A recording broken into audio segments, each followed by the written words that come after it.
If you own an AtGames Legends Ultimate 1.1 cabinet and a BitPixel LED marquee, or interested in getting one, the BitPixel doesn't power off automatically when you power off the cabinet.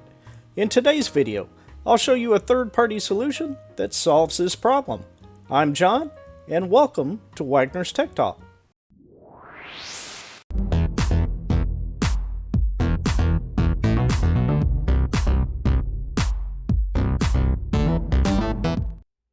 I picked up this interesting accessory for the AtGames Legends Ultimate version 1.1 cabinet called the Legends BitPixel Accessory, or LBPA.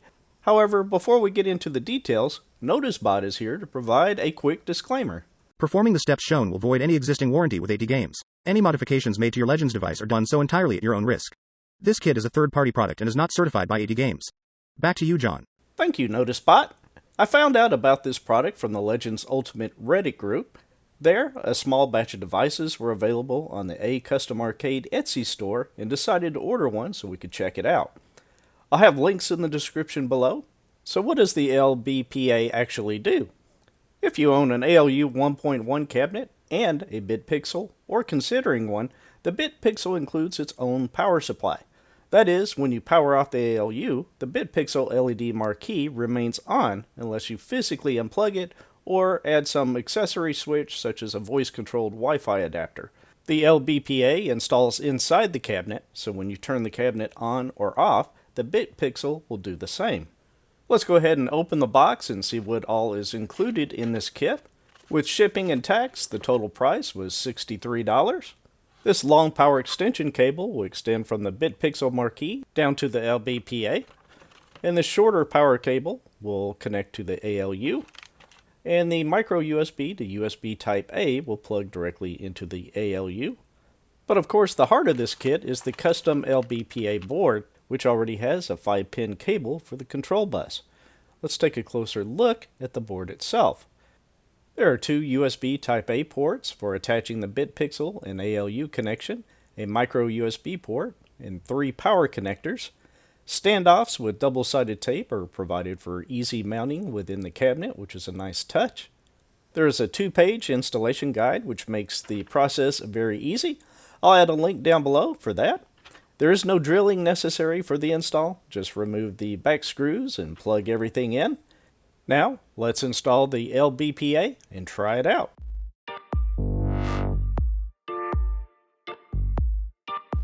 Before we begin the installation, notice on the back of my cabinet I have the power supply for the BitPixel Velcro to the back and a small switch on the right.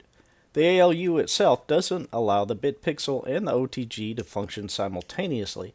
This switch allows disconnecting the BitPixel from the LBPA, power cycle the machine, then you can use the OTG connection to a PC or a similar type of device. To get started, we'll power off the ALU and then disconnect the power to the BitPixel and unplug the power to the Legends Ultimate. And then what you want to do is remove all the screws except for one on the back panel. So I'll go ahead and quickly speed through here. And there's all the locations, and there's the one screw that's holding the back panel. I'll now remove that, and you got to be very careful with this point. Go ahead and hold the panel. There are 3 cables that are connected to the bottom of it. I'm going to go ahead and take the power supply and just kind of set it up here while I'm removing the panel.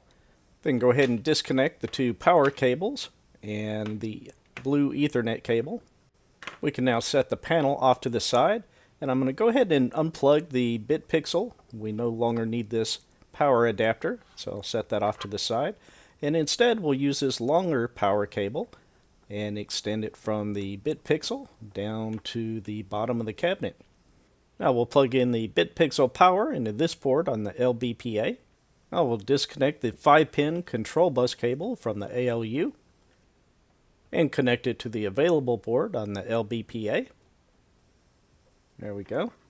And then connect the included 5-pin cable back into the control bus on the ALU.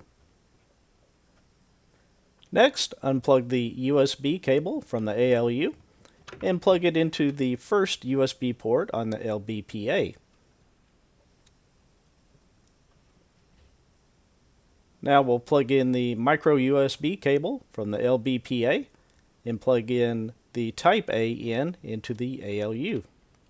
Remove the power from the ALU and plug it into the far left port on the LBPA. Using the short power extension cable, connect the straight in into the middle power port on the LBPA and the 90-degree in into the power port of the ALU. If you haven't already, you can go ahead and remove the 2-pin LED strip connector as it's not needed with the BitPixel. For the final connection, we'll take the USB cable from the BitPixel and plug it into the female end of the USB switch. The male end will go into the remaining USB port on the LBPA. Before closing the back panel, I'll plug in the 2 power cables and the Ethernet port to the back panel. Then plug in the power to the ALU and make sure I see the green LED on the LBPA board, which we do, so everything's good. I'll unplug the power and remove the adhesive backing and attach the LBPA to the ALU. Cable management is never one of my fortes, so I'll just make sure that the wires are tucked away inside the cabinet, with the exception of the USB switch. I'll install one screw up at the top and then run the switch off to the side so I can easily switch between the BitPixel or OTG. Add the remaining screws and plug in the power to the ALU. Now we'll power on the cabinet and the BitPixel will light up. We can now of course navigate the games list and the marquee will change depending on the game selected. If you need a full guide for installing the BitPixel into the cabinet, I'll add a link up above for that video.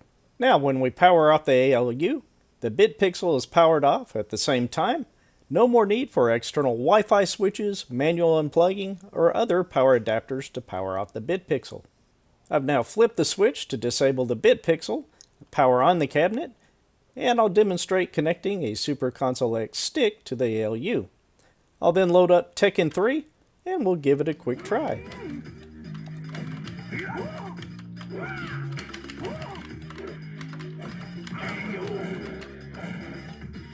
That brings us to the end of another video. If you own a Legends Ultimate 1.1 cabinet and a BitPixel, the LBPA is a great solution to seamlessly install the BitPixel internally into the cabinet. What do you think about this solution? Comment below and share your thoughts. I hope you found this video informative. If you did, I appreciate your support by clicking the like button. If you haven't already subscribed to the channel, simply click the subscribe button below, and I look forward to talking with you again very soon.